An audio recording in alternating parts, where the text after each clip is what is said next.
ஏதோ நீங்க கொடுக்குற காசுக்கு ஆசைப்பட்டு நான் வந்துட்டேன்னு நினைச்சிடாதீங்க. சரி, அதே மாதிரி இதே பெர்மனண்டா தொழில எடுத்த பெண்ணும் எதிர்பார்க்காதீங்க. தேவையே இல்லையே. ஒருவேளை எனக்கு அன்கம்ஃபர்டபுளா ஃபீல் ஆச்சுன்னா நான் பண்ண மாட்டேன். Very fair. இந்த விஷயம் ரகசியமா தானே இருக்கும். 100% ப்ராமிஸ் பா. முருகப்பா மேல சத்தியம். வேணா கம்பெனி கான்ட்ராக்ட படிச்சு போறேன். நான் இது ஒரு பர்சனல் ரீசனுக்காக தான் பண்றேன். காசுக்காகலாம் இல்ல. நீ வாமா, நீ வா வா வா பிரபு வா. என்ன பாக்குற? ஒரு சிசிடிவி கிடையாது, ஆனா உள்ள ஒரு 50 இன்ச் டிவியும் ஒரு லைப்ரரியுமே இருக்கு. வா வா.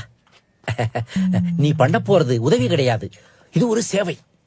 இதுல உனக்கு சந்தோஷம் இல்லாம இருக்கலாம், ஆனா உன்னால பல குடும்பங்களுக்கு சந்தோஷம் கிடைக்கும். இதை நீ எப்படி பண்ண போற? சார், நான் பாத்துக்கிறேன். நீங்க நான் போயிருவேன். நீ போ. ஓகே.